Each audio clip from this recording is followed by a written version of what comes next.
Nggak tahu kalau oke, insya Allah kita akan masuk ke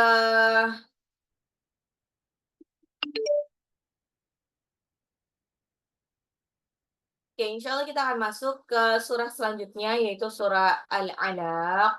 Nah, ini kebetulan surah Al-Alaq ini ayat 1 sampai 5 adalah wahyu yang pertama kali turun. Wahyu yang pertama kali turun. Jadi ketika Rasulullah SAW berada di eh, kota Mekah menjelang usia 40 tahun, Rasulullah Shallallahu Alaihi Wasallam ini kan mengalami kegalauan yang luar biasa ya, kegalauan yang luar biasa. Jadi kayak Rasulullah ini hidup di tengah-tengah masyarakat yang tidak beriman kepada Allah.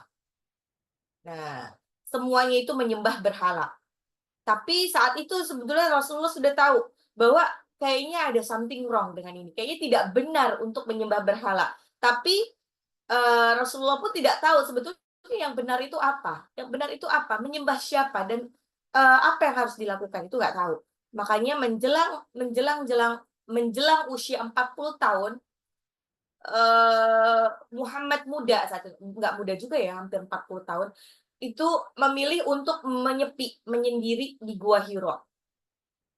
Memilih untuk menyendiri di Gua Hiro. Jadi jarak antara Gua Hiro dari rumahnya itu pun juga cukup jauh ya. Jadi kalau menurut sejarahnya dari usia sekitar 38, 37-38 Rasulullah ini udah sering menyendiri di Gua Hiro karena dalam keadaan galau, nggak tahu mau ngapain. Dan sehingga pada suatu hari dikisahkan, walaupun dulu belum ada perintah untuk sholat ya, belum ada perintah ini, dikisahkan waktu itu sekitar bulan Ramadan. Bulan Ramadan, nah, bulan Ramadan 10 hari terakhir bulan Ramadan.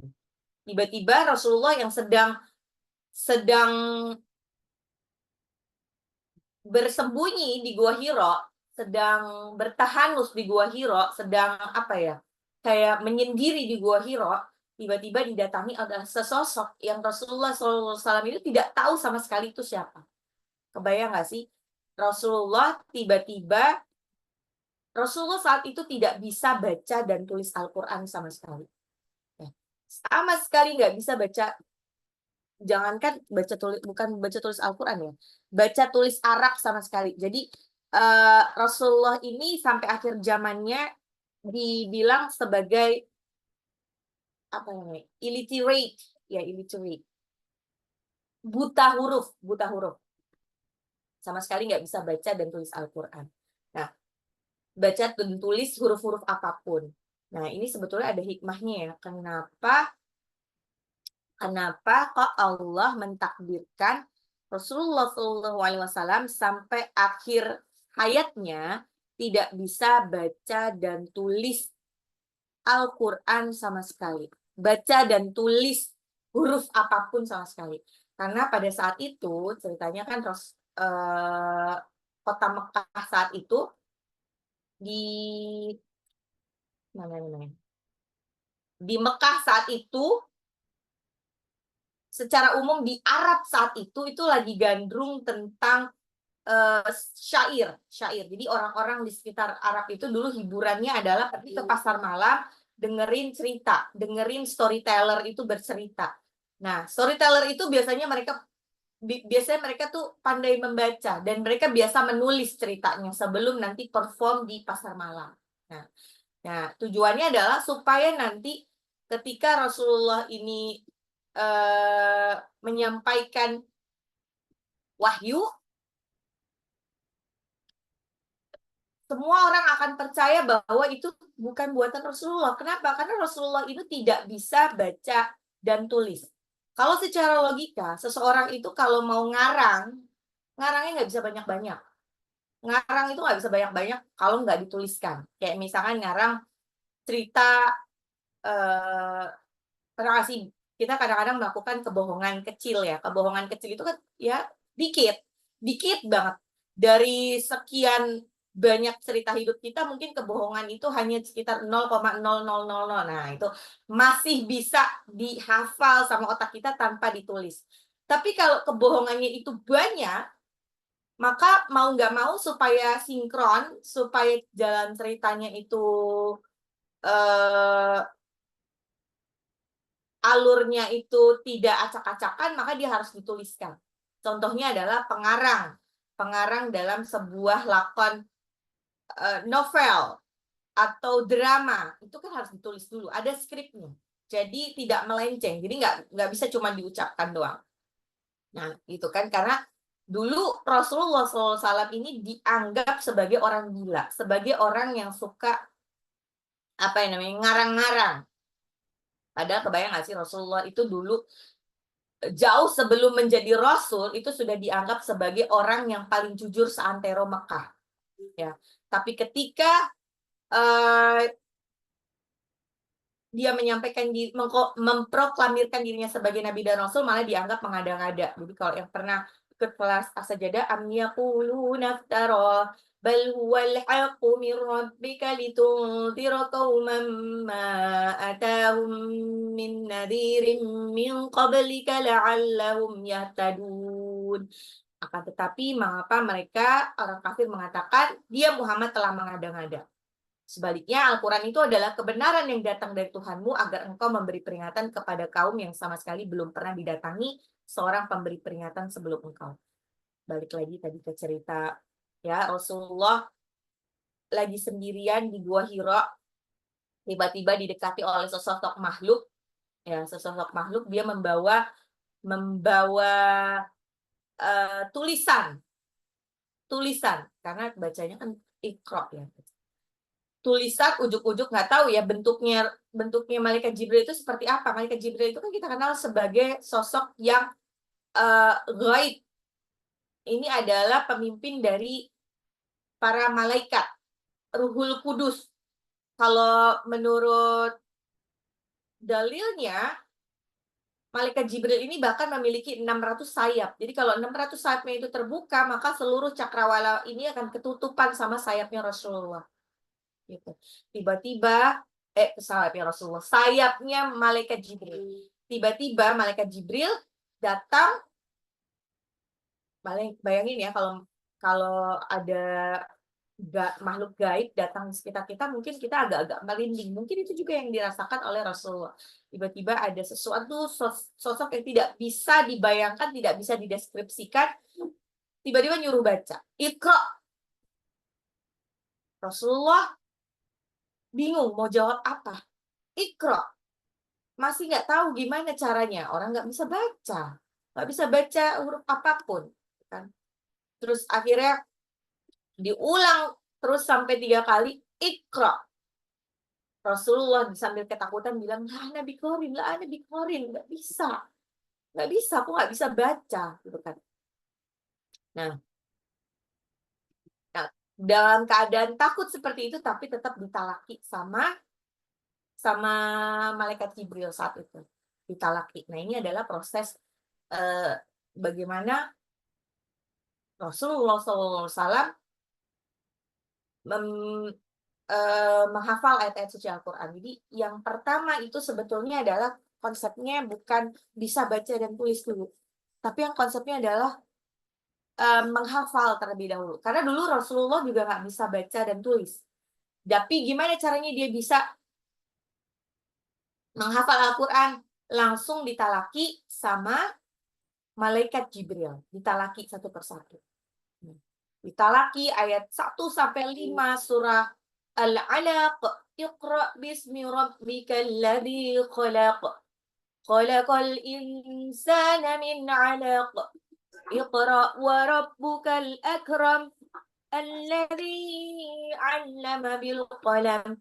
'Allamal insana ma lam ya'lam. Terus-terusan diulang-ulang berkali-kali sampai Rasulullah. Aduh, bunda ge biar keur salat mah kagok da ih. Sok kira-kira kamu mah. Aduh, mana naon? Ada suara bocor. Oke.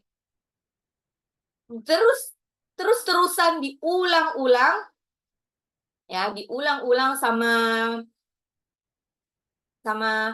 malaikat Jibril, ya. Makanya di sini ada, kalau yang dulu waktu itu pernah ikutan surah Al-A'la, ya, sanuqri'uka fala tansa illa ma Allah innahu ya'lamul jahra wa ma yakhfa. Sanuqri'uka, kami akan bacakan Al-Qur'an kepada engkau Muhammad sehingga engkau tidak akan lupa.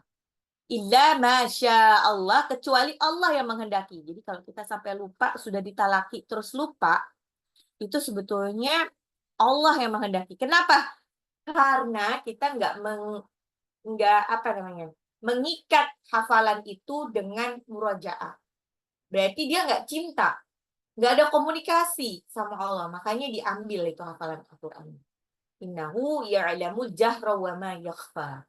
Gitu. Jadi konsepnya sebetulnya kalau menghafalkan Al-Quran itu asalnya adalah nggak ngafalin sendiri. Dia nggak baca Al-Quran sendiri, tapi dengerin berkali-kali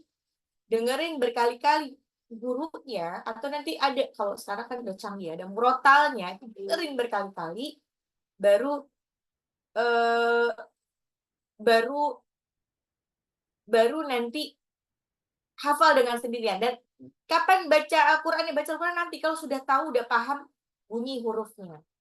Gitu. Balik lagi ke apa ya? Sebetulnya Allah Subhanahu wa taala itu tidak menciptakan otak manusia itu untuk apa ya? Untuk familiar dengan tulisan. Tulisan kayak misalkan ya, misalkan saya menyebutkan satu nama misalkan, oke, Benjamin Netanyahu. Apa yang terbersit di pikiran bunda-bunda ketika mendengar Benjamin Netanyahu? Saya yakin tidak ada yang men-spelling huruf per huruf dari tulisan Benjamin Netanyahu. Saya yakin. Pasti yang terbersit malah Israel lah, mungkin muka bengisnya atau bagaimana. Terus begitupun kalau saya cerita tentang kalau saya menyebutkan nama George Washington. Saya yakin yang tahu pasti tidak akan men-spelling tulisannya Georgewashington. Nggak kebayang. Tapi yang terbayang adalah Washington, mungkin lambang bendera Amerikanya, terus bentukannya seperti apa ya, rambutnya kayak curly gitu, kriwil gitu, tapi putih, mungkin terbayang seperti itu. Nah, begitulah dalam konsep apapun sebetulnya kita akan lebih mudah mengabsorb informasi karena kita bisa memvisualisasikan informasi tersebut. Ya. Jadi sama kayak misalkan kalau kenapa ada metode Afkar Kauni, nah ini Masya Allah, Ustadz Bobi Herwibowo ini paham betul bahwa manusia itu akan lebih mudah mencerna, mengabsorb kalau kita itu bisa memvisualisasikan apa yang didengar. Jadi ketika bunda-bunda mendengarkan saya talaki, jangan sibuk buka Qur'annya justru. Tapi dengarkan dengan baik jalan ceritanya. Kan saya pasti kan ada ceritanya kan setiap ayat. Dibayangkan. Kalau bunda ikut membayangkan apa yang saya ceritakan, saya yakin gak akan pernah lupa sampai nanti. Gak akan pernah lupa nanti sampai sudah tua atau mati. Jalan ceritanya. Gak ada lagi cerita, ya aku belum hafal artinya, belum hafal artinya gitu. Gak mungkin. Kalau ikut proses talakinya, kalau ikut Zoom-nya, dengarkan saya. Jadi pas waktu ada Zoom itu bukan sibuk sambil melakukan kegiatan yang lain, ya. Jadi dianggap sebagai radio sayanya gitu. Tapi sambil dibayangkan, oh dia ceritanya ini, Iqra tuh membaca. Jadi di otak kita itu bukan ngafalin membacanya, tapi di otak kita tuh kebayangnya ada buku terus ngebaca gitu. Baca gitu. Itu makanya sampai nanti nggak akan pernah lupa. Nggak akan pernah lupa. Oke. Balik lagi ketika sudah ditalaki sampai 5 ayat, Rasulullah ketakutan, dia berlari turun gunung, itu kan ada di Jabal Nur ya, gue kira ada di Jabal Nur, lari jauh banget dan mungkin terengah-engah capek, dan ketika dia berlari Rasulullah terngiang-ngiang ayat 1 sampai 5 yang disampaikan, yang ditalaki sama malaikat Jibril. Dia ulang-ulang karena dia ngebayangin kan pas waktu dia disuruh baca dia nggak bisa baca. Jadi cuman kebayang aja cara dengerin ketika malaikat Jibril mentalaki, terus dibayangkan. Pas waktu dia lari-lari itu dia sambil kebayang-bayang. Dan mungkin dia sambil mulutnya sambil ngikutin. Sampai di rumah ketok-ketok pintu, dan yang membuka adalah Khadijah radhiyallahu an. Khadijah ini, bayangin, Rasulullah itu meninggalkan rumah agak lama. Waktu dulu nggak ada handphone, nggak ada alat komunikasi lain. Dan yakin banget saat itu mungkin Rasulullah tidak meninggalkan uang ke Khadijah. Ditinggal gitu aja untuk menyendiri di Gua Hira. Dan ketika ngetok-ketok pintu, masuk, Khadijah tidak bertanya apapun. Dia menyadari bahwa suami tercintanya sedang keadaan galau. Tiba-tiba Rasulullah langsung ke kamar, terus langsung tidur rebahan dan selimutan. Khadijah diam saja dan hanya malah ngebantuin selimutin. Bayangkan kalau Khadijah itu adalah perempuan zaman sekarang, istri-istri zaman sekarang, mungkin tidak akan pernah ada cerita Islam sampai sebesar ini. Kalau perempuan zaman sekarang mungkin kemana aja loh, pulang nggak bilang pergi nggak bilang-bilang, boro-boro bawa ngasih duit gitu kan. Terus sekarang tiba-tiba masuk gitu, kenapa pasti akan nanya terus kan, kenapa. Waktu itu Khadijah sama sekali tidak bertanya kenapa. Dan yakin kalau perempuan zaman sekarang ngelihat tiba-tiba suami-suami yang tiba-tiba datang terus langsung ke kasur, nggak sempat mandi, jangankan mandi, cuci kaki aja nggak pernah, pasti turun, jangan di situ gitu, kayak gitu. Tidak pada Khadijah bahkan membiarkan Rasulullah nyaman tertidur selimutan, nggak ditanya, sampai Rasulullah yang bilang sendiri cerita gitu. Kayak sebetulnya rumah tangganya Rasulullah dan Khadijah ini adalah rumah tangga paling indah. Bayangkan, pada saat itu Khadijah itu adalah perempuan yang hebat. Kekayaannya luar biasa.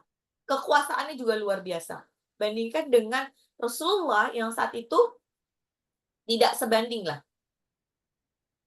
Tidak sebanding dengan kekuasaan dan kekayaannya Khadijah. Tapi bukan berarti Rasulullah ini miskin sekali ya. Toh ketika Rasulullah meminang Khadijah, Rasulullah juga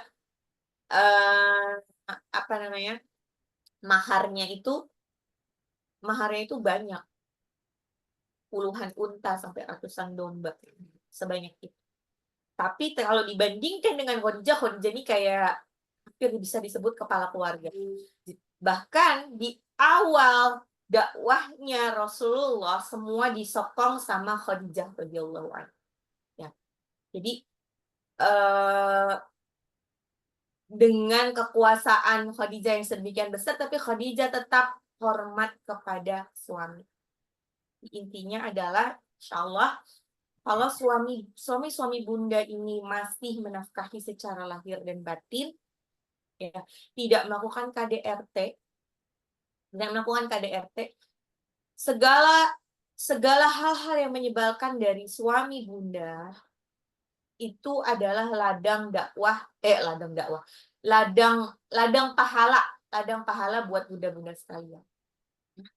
Makanya sebetulnya ada dalil yang menyebutkan, apa ya namanya, haram untuk seorang perempuan meminta cerai kepada suami tanpa uzur syar'i. Jadi kalau cuman sekedar suaminya itu nggak kerja, ya, atau suaminya itu sedang sedang apa ya, ya coba berhalangan secara ekonomi karena fisiknya, itu insya Allah kalau sabar pahalanya adalah surga. Nah ingat, namanya rezeki Allah itu, rezekinya itu bukan per keluarga ya rezekinya. Rezeki Allah itu sudah ditulis per individu. Jadi kalau misalkan satu keluarga itu sang suaminya itu tidak bekerja atau sang suaminya malah meninggal, bukan berarti terus habis nggak ada pemasukan lagi, enggak, karena Allah sudah memplotnya itu per individu. Semua anak-anak kita tuh sudah dapat jatah rezekinya masing-masing. Begitupun kita. Jadi ketika suami meninggal yang berkurang cuman suaminya doang. That's it. Tapi yang lain kehidupan tetap berjalan. Semua tetap diberikan rezeki. Ya, tidak akan kurang satu apapun. Bahkan ada juga yang ketika berpisah atau ketika sang suami itu meninggal, rezeki dari sang istri dan anak-anaknya itu makin banyak. Itu ada juga. Ya. Jadi makanya kenapa dalil tentang rezeki yang datang dari arah yang tidak disangka-sangka itu justru adanya di surah At-Tolak. Nah, At-Tolak ini kan dia tolak tentang bab talak, bab perceraian. Nah, ini untuk membesarkan hati para perempuan-perempuan yang ditinggal oleh suaminya. Ya, ya ini yang disebut ayat 1000 dinar tuh. Wa yarzuquhu min haitsu la yahtasib wa may yatawakkal 'ala Allahi fa huwa hasbuh. Innallaha balighu amri. Qad ja'alallahu likulli syai'in Ja'alallahu likulli syai'in qadra.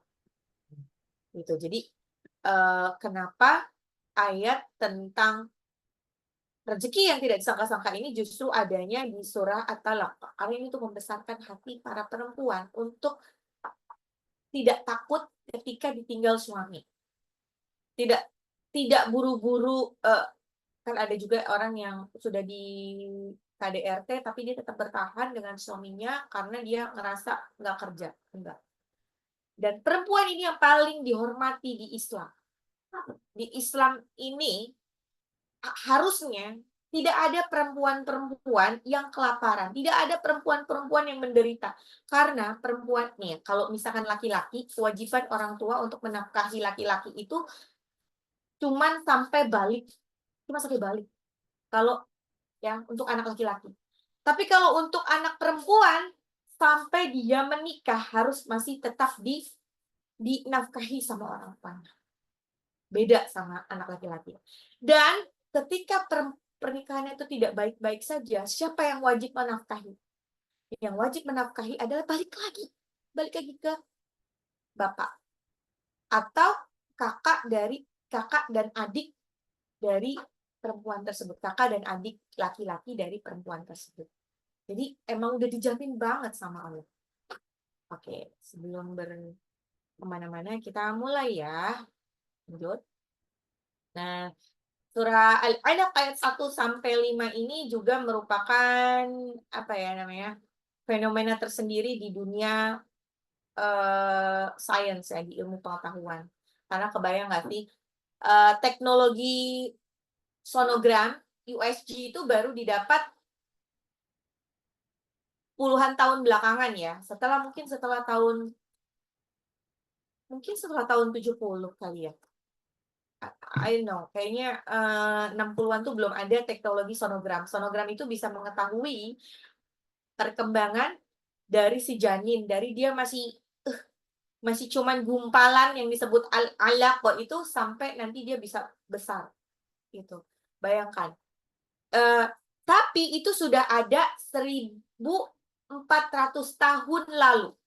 Sudah ada 1400 tahun lalu sudah disebutkan di dalam Al-Qur'an khalaqal insana min 'alaq gitu. Jadi justru ilmuwan-ilmuwan sekarang itu belajar sebenarnya dari Al-Qur'an. Ya cuman gengsi aja. Oke, kita langsung aja ya jadi biar nanti kok jadi banyak cerita. Saya yakin bunda-bunda sudah familiar dengan ini ya, makanya saya mungkin ada beberapa yang lebih agak cepat. Al-Alaq ayat 1. Iqra bismi rabbikal ladzi khalaq. Iqra, qafnya harus pantul ke qa ya. Jadi bukan ikra, tapi Iqra.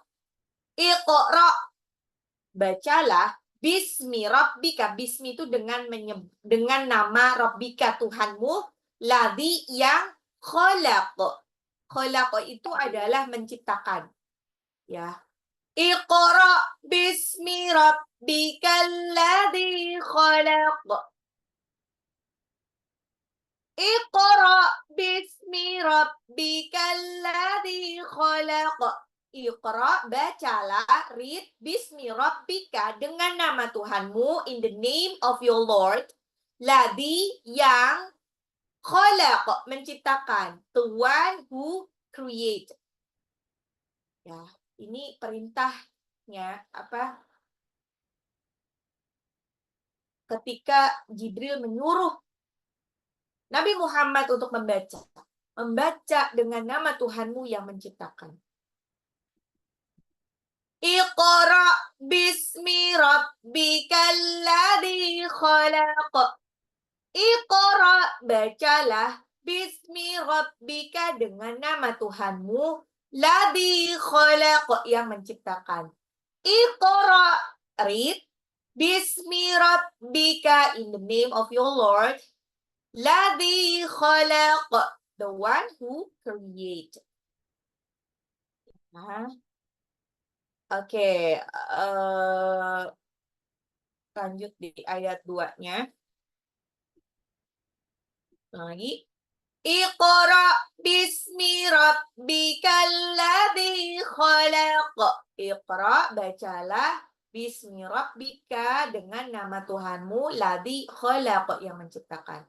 Al-Alaq ayat 2. Khalaqal insana min 'alaq. Khalaqal insana min 'alaq. Khalaqa, menciptakan, al-insana, manusia, min 'alaq. Min 'alaq itu adalah segumpal darah. Ada juga yang segumpal darah. Khalaqal insana min 'alaq. Khalaqa, menciptakan, he created, al-insana, manusia, human being, min 'alaq, dari segumpal darah, from a clinging substance, from a clinging clot. Khalaqal insana min 'alaq. 'Alaq, ingat, qafnya pantulnya ke qa. Menciptakan manusia dari 'alaq, dari segumpal darah. Jadi kalau kita tahu bahwa prosesnya yang pertama adalah setelah terjadi pembuahan karena pertemuan dari sel sperma dan sel ovumnya perempuan, sehingga bersatu, Allah izinkan untuk bersatu, itu menjadi segumpal darah, itu 'alaq. Jadi kalau misalkan bunda-bunda ingat waktu hamil, proses hamil, ketika baru ngerasain kok agak telat ya, bahwa telatnya tuh sepekan gitu. Telatnya baru sepekan itu bisa dicek nggak? Udah hamil apa nggak? Bisa. Insya Allah bisa.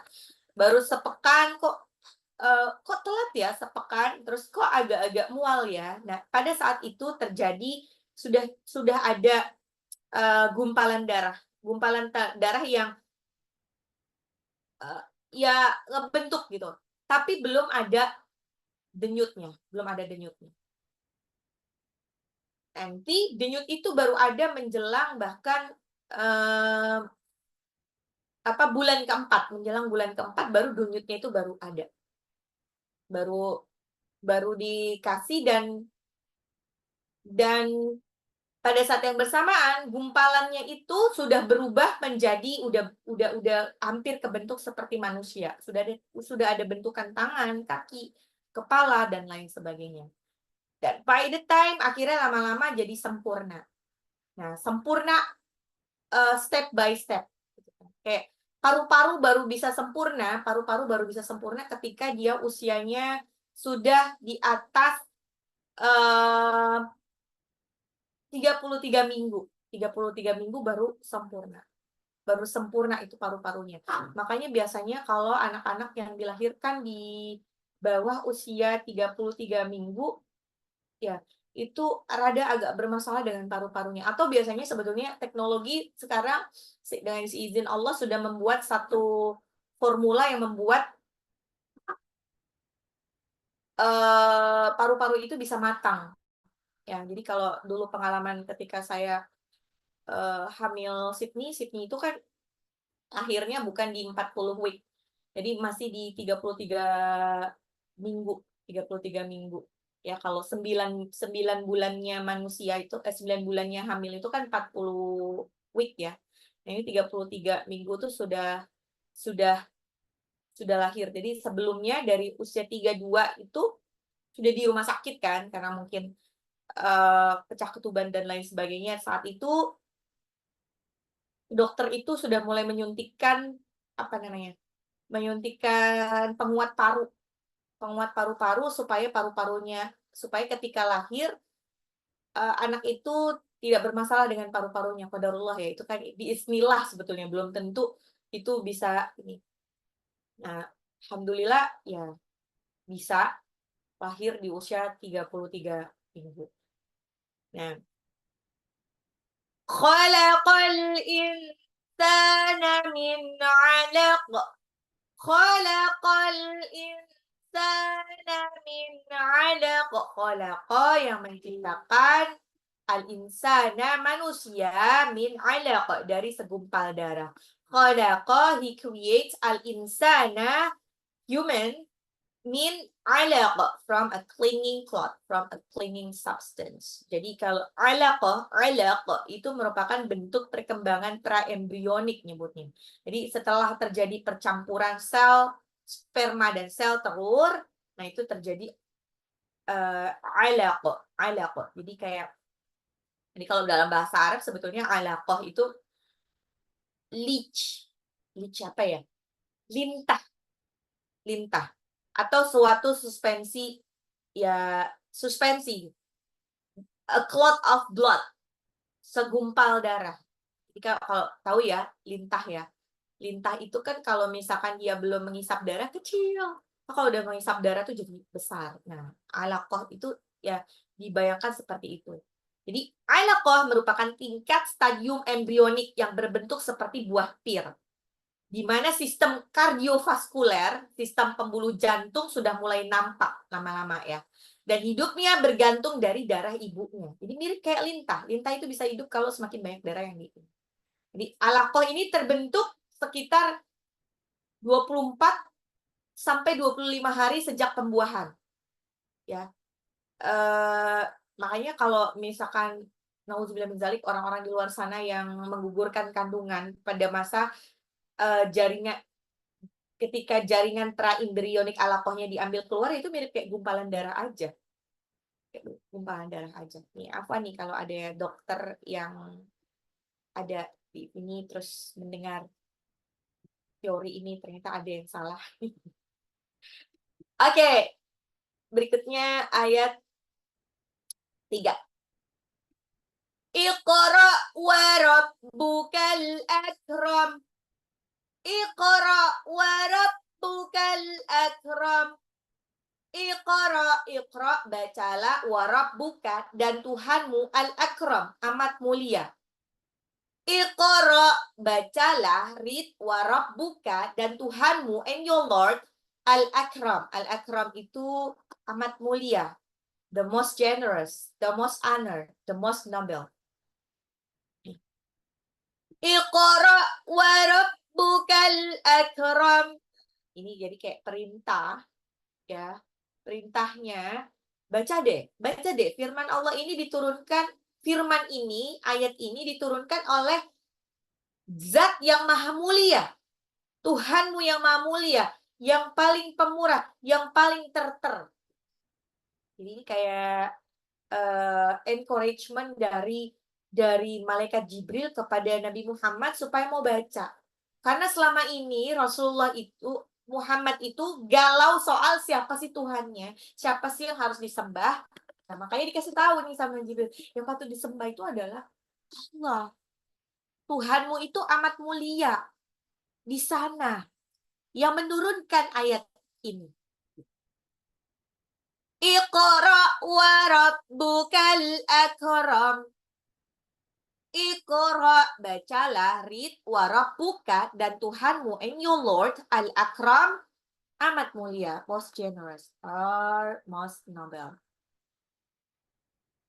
Oke. Ulang lagi.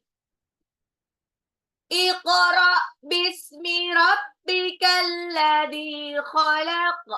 Khalaqal insana min 'alaq. Iqra wa rabbukal akram. Di ayat 4. Alladzi afwan. Alladzi 'allama bil qalam. Alladzi yang 'allama mengajarkan bil qalam dengan qalam. Qalam itu adalah pena. Alladzi 'allama bil qalam. Alladzi yang the one who 'allama mengajar, dia mengajar, taught, bentuk task dari teaching, bil qalam dengan qalam, by the pen. Alladzi 'allama bil qalam, yang mengajarkan dengan kalam. Di antara bentuk kemurahan Allah adalah Allah mengajari manusia mampu menggunakan alat tulis. Bedanya manusia sama kucing ini. Sama-sama bisa berkomunikasi, kucing juga bisa berkomunikasi, tapi kucing ini berkomunikasinya ya begitu, meong. Kalau manusia, allamahul bayan, mengajarkan manusia pandai bicara. Yang dibicarakan, yang dikomunikasikan itu adalah bahasa verbal. Ya, bahasa verbal yang bisa dituliskan. Nah, jadi manusia, kenapa dia istimewa? Karena ini adalah satu-satunya makhluk yang bisa berkomunikasi secara verbal dan bisa menulis dengan menggunakan pena. Ya, menulis dengan menggunakan pena. Saya yakin simpanse sepandai apapun dia tidak akan bisa sepintar manusia. Gitu. Ya.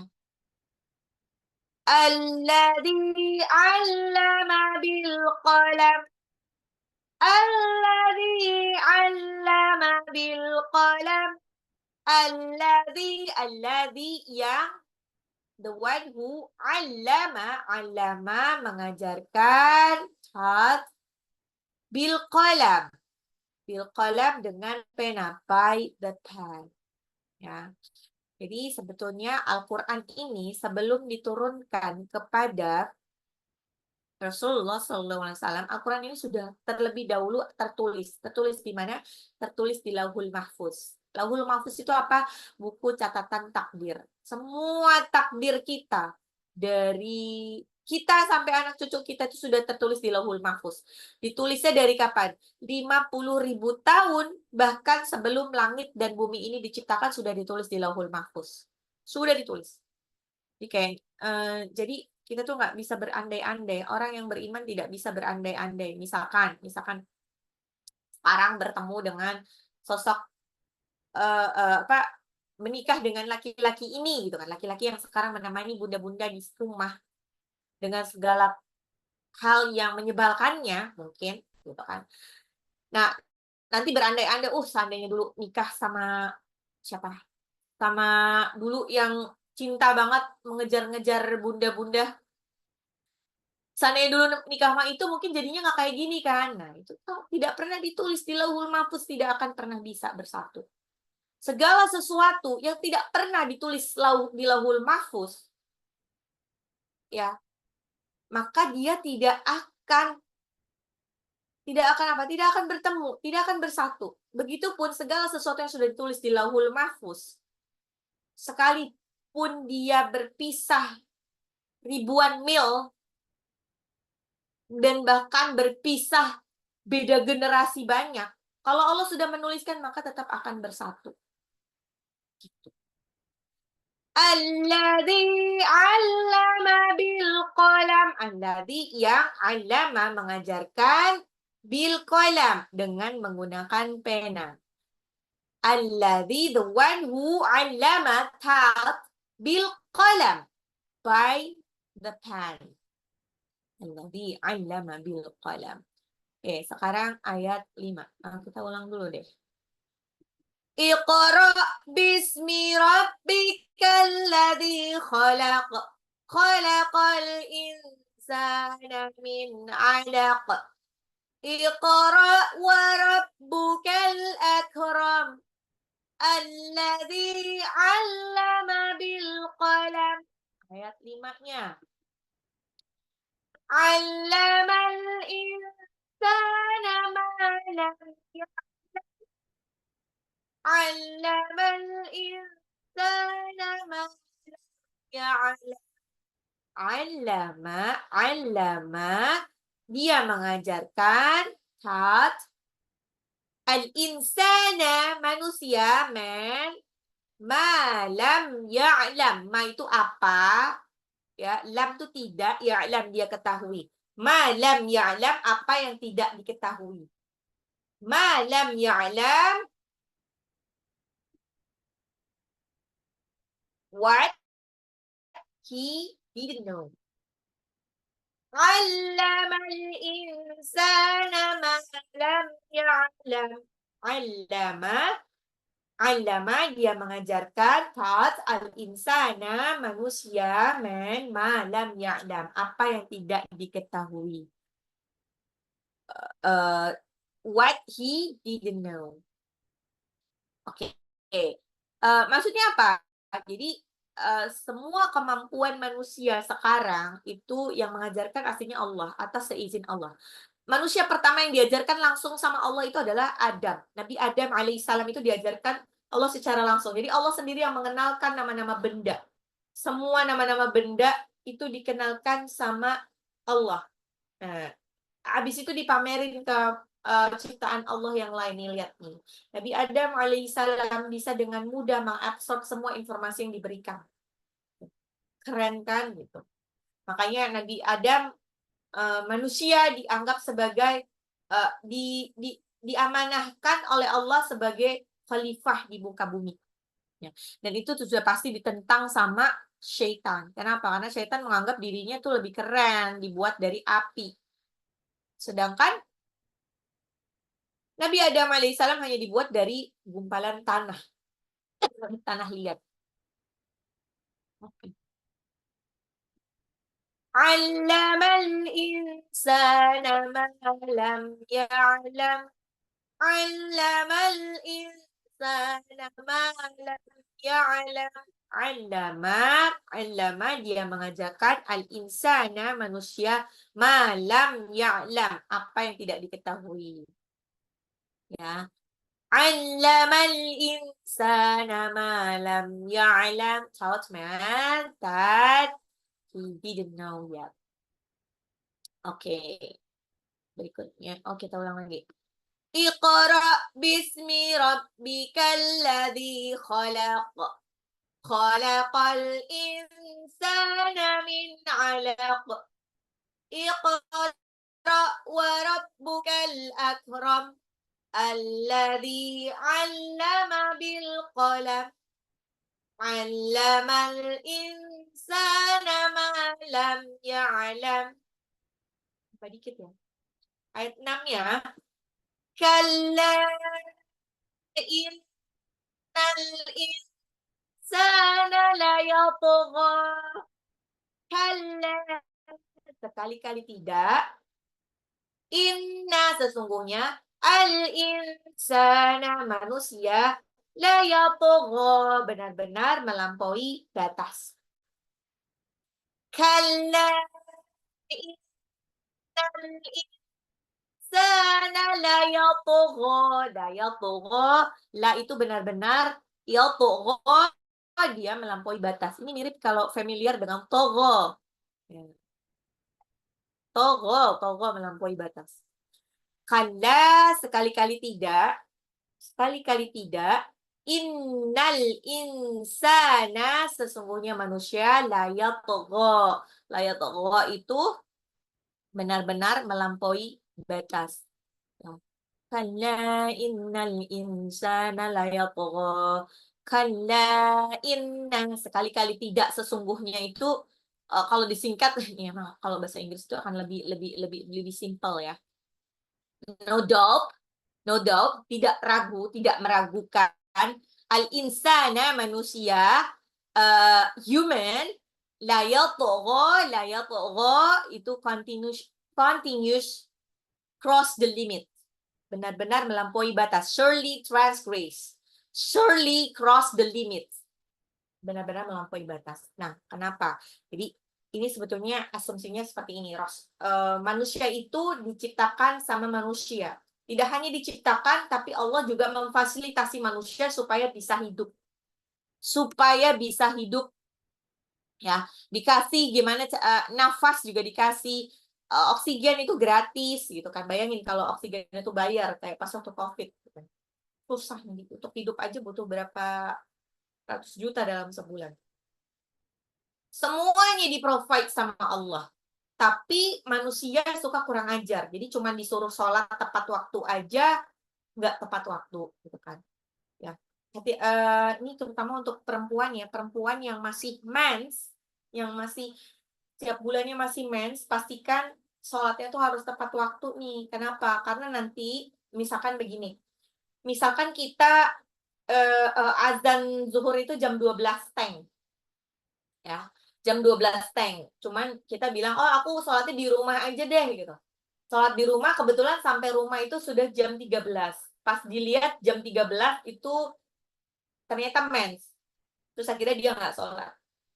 Padahal boleh jadi ketika dia keluar mens itu bukan pas jam 12 teng. Kemungkinan besar mungkin keluarnya sekitar 12.15 atau 12.30. Jadi sebenarnya masih ada waktu 15 atau 30 menit untuk melakukan sholat zuhur. Kalau dia tidak melakukan sholat zuhur karena kebetulan udah keburu mens, karena dia menunda-nunda, wah, karena dia menunda-nunda, ya udah akhirnya apa yang terjadi? Dia dosa jadi. Harusnya malah dia mungkin harus diganti nanti one day. Tapi kan kalau sholat itu kan tidak seperti puasa yang bisa digampang diganti kan. Nah gimana itu dosanya kayak sama aja dia mengabaikan sholat. Ya. Sama aja dia mengabaikan sholat. Nah itu yang disebut manusia sudah dikasih segala kenikmatan, sudah dikasih hidup, sudah difasilitasi hidupnya, tapi dia malah keterlaluan. Dia tidak mau menuruti perintah Allah. Dia malah melakukan apa yang diharamkan sama Allah. Ya. Sayangnya memang nih Allah itu baik banget, maha baik gitu kan. Efeknya itu tidak langsung. Apa-apa yang dilakukan itu ketika cross the limit, ketika keterlaluan, ketika layak begoh itu Allah tidak langsung membalas. Kayak misalkan kalau kita di lalu lintas yang ramai ada apa namanya? Ada lampu merah, lampu lalu lintas sedang merah, terus kita pass a red light, nerobos lampu merah, apa yang terjadi? Kalau di kehidupan nyata mungkin get in an accident, bakalan kecelakaan. Kalau kita main api, play with fire, maka udah pasti nanti bakalan get burn. Bakalan kebakar tangannya. Ini kalau di kehidupan nyata ya, physical of law ya. Jadi yang langsung dapat immediate consequence. Langsung dapat konsekuensinya gitu. Terus kalau kita lompat dari ketinggian, jump off a cliff, apa yang terjadi? Kita bakalan get hurt. Ya, get hurt lah. Kalau nggak mati. Kalau nggak mati, paling nggak patah tulang. Gitu. Nah, sayangnya Allah ini maha pengampun ya. Jadi kalau kita melakukan dosa-dosa kecil, bohong kecil, atau apapun itu nggak langsung dibalas sama Allah. Nggak langsung dibalas. Ya. Makanya, gara-gara itu, manusia itu kayak mengabaikan kesalahan-kesalahan kecilnya. Kesalahan-kesalahan dianggapnya Allah nggak akan balas. Padahal enggak loh ya. Bukan berarti Allah menunda balasan. Allah menunda hukuman bukan berarti Allah tuh nggak ngelihat apa yang kita lakukan. Just because He delays the moral punishment doesn't mean we should ignore them. Ya, jadi bukan berarti Allah itu nggak lihat apa yang kita lakukan. Allah ngelihat, cuman Allah tuh maha pengampun aja. Jadi kayak, ya udahlah gitu. Bayangin kalau setiap kita melakukan dosa, kita bau, badannya langsung bau. Apa yang terjadi? Nggak ada orang yang mau duduk dekat kita, karena saking baunya. Kalla innal insana layatgha. Kalla, sekali-kali tidak, inna sesungguhnya al-insana manusia layatgha, benar-benar melampaui batas. Kalla inna nodop ya al-insana man human layatgha, surely cross the limit or continues to rebel. Kalla innal insana layatgha. Satu lagi ya, satu lagi karena ini nyambung banget. Terakhir. Ar-ra'ahu istaghna. Ar-ra'ahu istaghna. Ar-ra'ahu bahwa ra'ahu dia melihatnya, istaghna merasa cukup.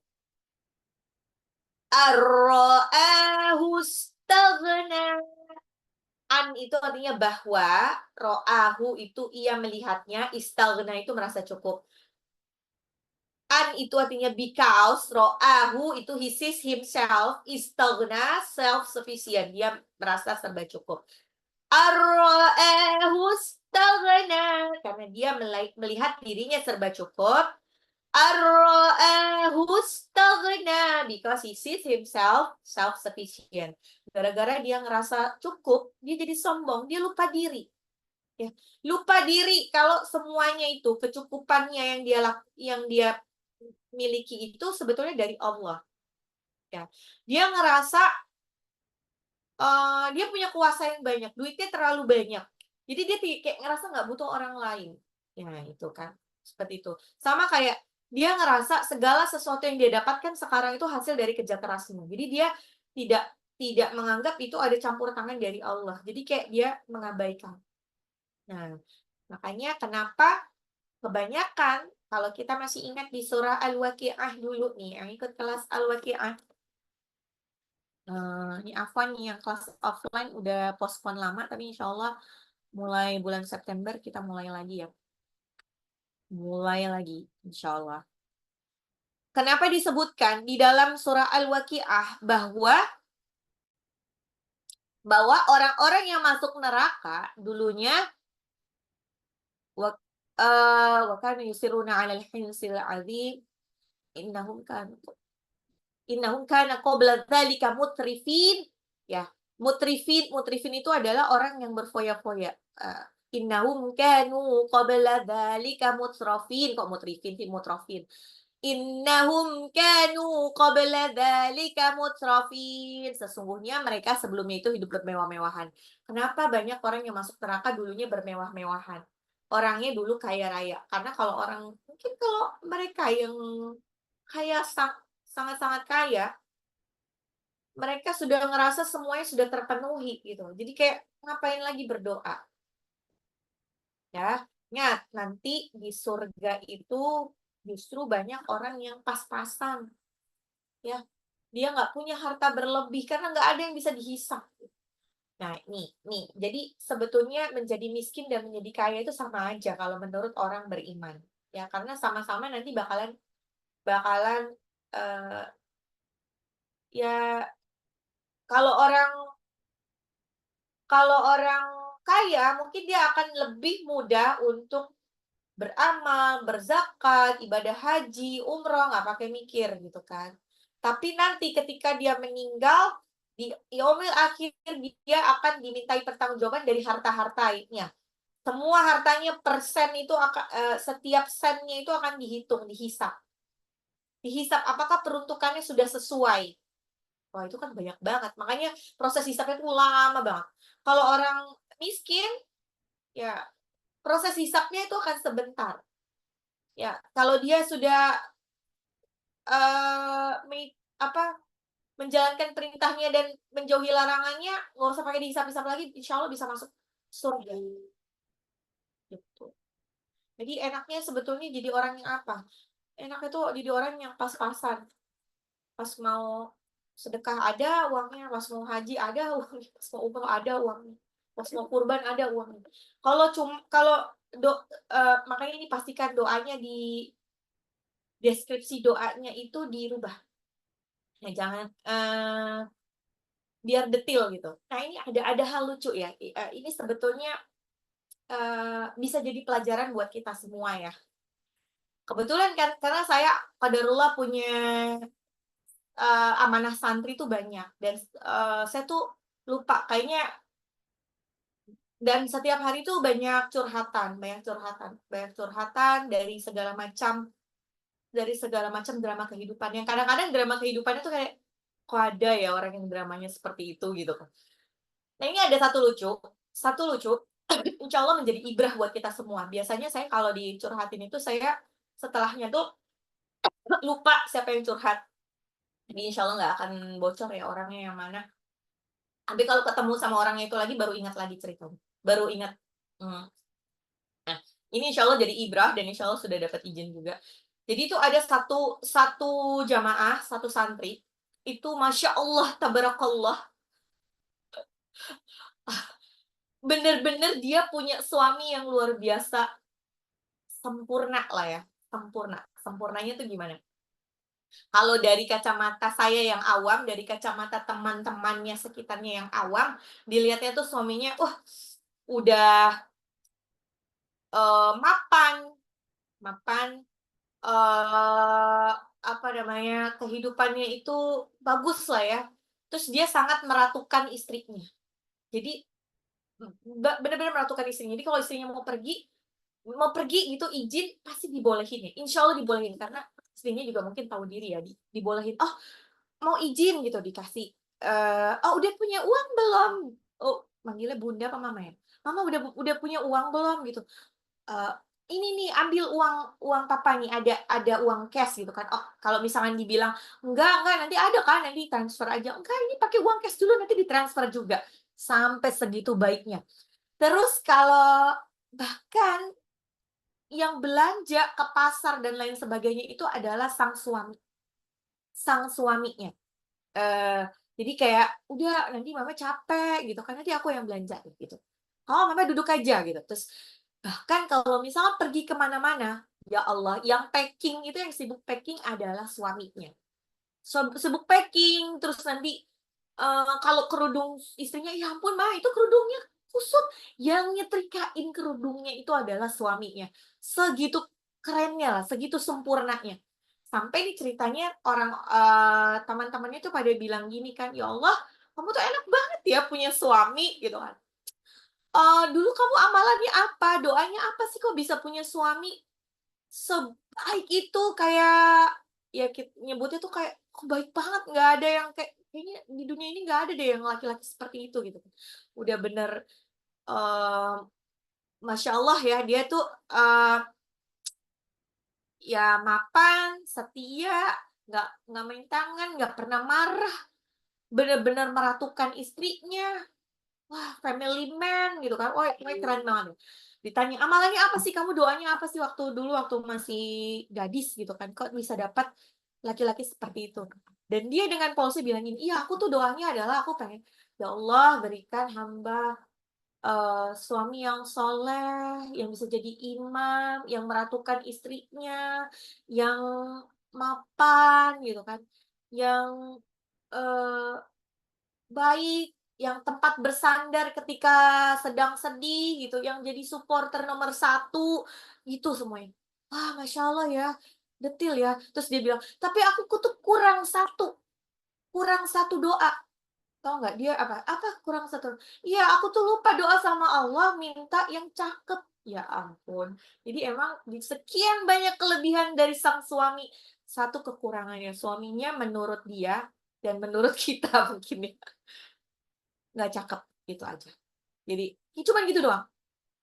Tapi semuanya sempurna, Masya Allah, gitu. Jadi, nah itu deh, lucunya adalah kenapa kadang-kadang yang menjadi, cobaan buat orang lain itu ya bukan cobaan, bukan buat buat kita gitu kadang-kadang, gitu.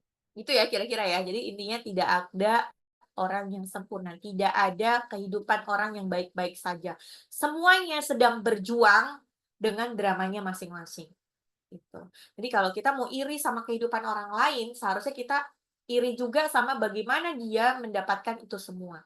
Mungkin yang kita tidak bisa lihat di layar Eee, kaca di layar handphone adalah bagaimana dia menangis. Ya, bagaimana dia menangis mungkin di malam-malamnya itu jarang tidur karena nangis gitu kan dengan dramanya gitu. Tapi kalau di layar kaca ya yang baik-baik aja. Ya oke, balik lagi. Oh ya. Ar-ra'ahu istaghna, ar-ra'ahu istaghna, ar-ra'ahu istaghna. Ar-ra'ahu istaghna, itu tadi, bahwa ia melihatnya dia serba cukup, because he sees himself self-sufficient. Oke, sebentar, saya buka dulu. Oh ya, Al-Alaq. Oke, kita lihat. Waalaikumsalam warahmatullahi wabarakatuh, Ibu Rosma. Sampai 7 aja dulu. Kita lihat lagi ini. Iqra bismi rabbikal ladzi khalaq. Iqra, bacalah. Bismi rabbikal ladzi khalaq. Dengan nama Tuhanmu yang menciptakan. Iqra bismi rabbikal ladzi khalaq. Read in the name of your Lord who has created. Nah, iqra, qafnya pantul ke qa, ya. Ladzi, zalnya matabi'i. Khalaq, khalaq, qafnya dipantulin lagi. Iqra bismi rabbikal ladzi khalaq. Ayat 2-nya. Khalaqal insana min 'alaq. Khalaqa, yang menciptakan, al-insana, manusia, min 'alaq, dari segumpal darah. Khalaqa, create, al-insana, human being, min 'alaq, from clinging cloth. Khalaqal insana, al-insana, alif lam qamariyah, nun ketemu sinnya itu adalah ikfa, sinnya 2 harokat matabi'i, min 'alaq, nun sukun ketemu ain itu izhar ya. Jadi nggak boleh ditahan min. Langsung, min 'alaq, qafnya pantul. Khalaqal insana min 'alaq.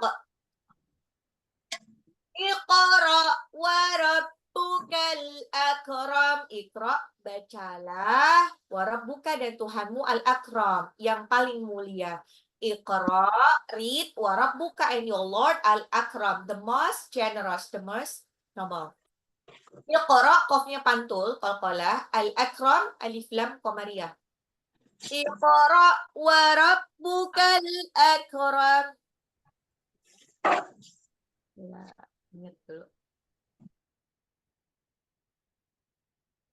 Alladzi 'allama bil qalam. Alladzi yang 'allama mengajarkan bil qalam dengan pena.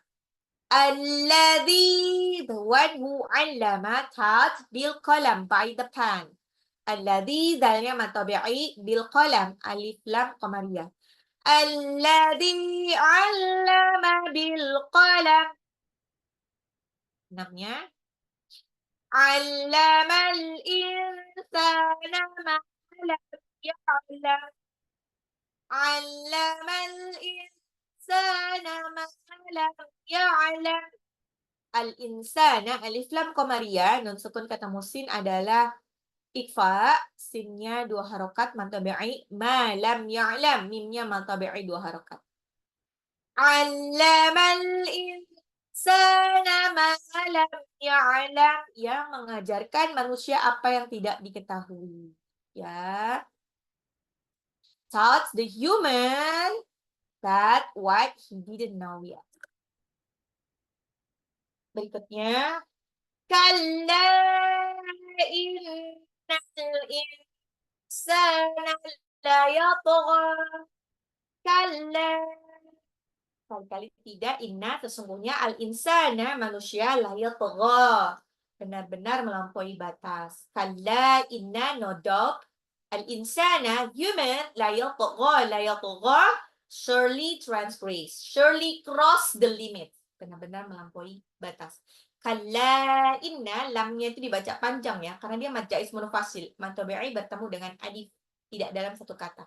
Inna, nunnya gunnah, al-insana, alif lam qamariyah, nun sukun ketemu sin, mad tabi'i, nun sukun ketemu sin, ikfa, afwan, disamarkan nunnya, sinnya itu mad tabi'i 2 harokat, la yatgha, toknya pantul ya, toknya pantul ke tok, la yatgha, ghainnya agak ngorok, la yatgha. Kalla innal insana la yatgha. Terakhir, ar-ra'ahu istaghna, bahwa dia melihat dirinya cukup. Ar-ra'ahu istaghna, because he sees himself istaghna, self-sufficient. Ar-ra, nun sukun ketemu ra, idgham bila guna, langsung lebur tanpa ditahan.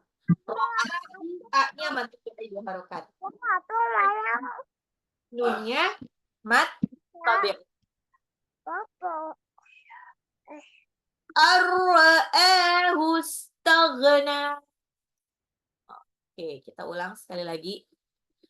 Iqra bismi rabbikal ladzi khalaq. Iqra, bacalah dengan menyebut dengan nama Tuhanmu yang menciptakan. Read in the name of your Lord who has created.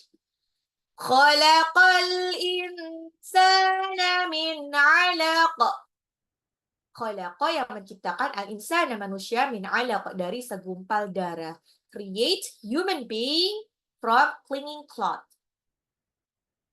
Iqra wa rabbukal akram. Iqra yang bacalah, wa rabbuka dan Tuhanmu, al-akram yang maha mulia. Read, and your Lord the most generous or the most noble. Alladzi 'allama bil qalam. Alladzi yang 'allama mengajarkan bil qalam dengan pena. The one who has taught by the pen. 'Allamal insana ma lam ya'lam. 'Allama yang mengajarkan manusia, al-insana manusia, ma lam ya'lam apa yang tidak dia ketahui, apa yang tidak mereka ketahui. Taught the human what they didn't know.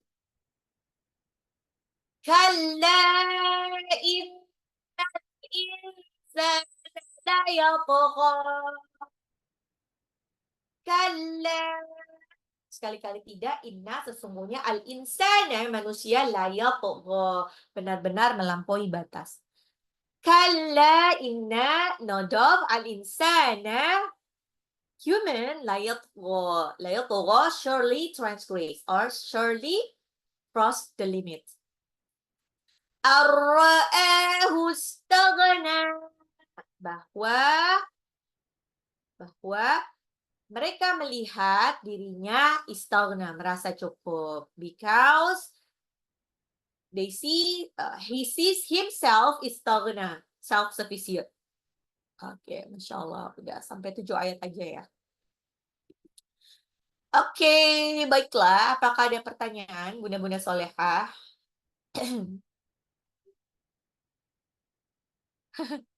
Baiklah. Oke, baiklah. Apakah ada pertanyaan, Bunda-Bunda Solehah?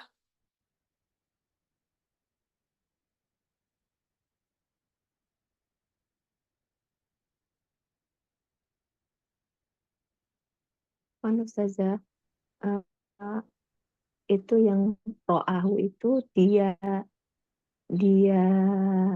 melihat pada dirinya atau mereka? Kalau ro'ahu sih mungkin lebih ke dianya, kayak terindividunya. Bahwa ia melihatnya dia serba cukup.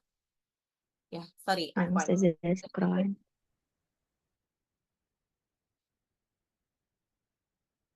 Oke, ada pertanyaan?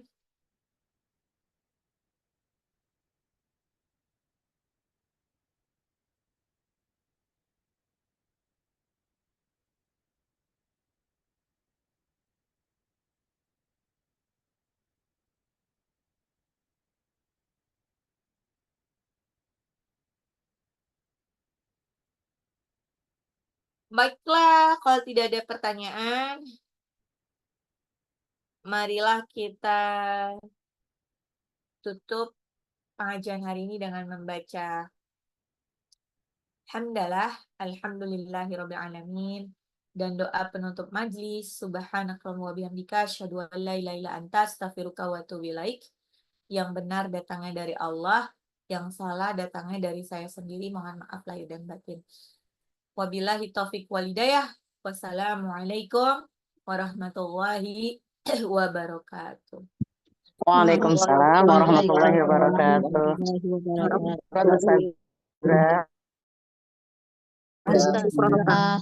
Ustazah.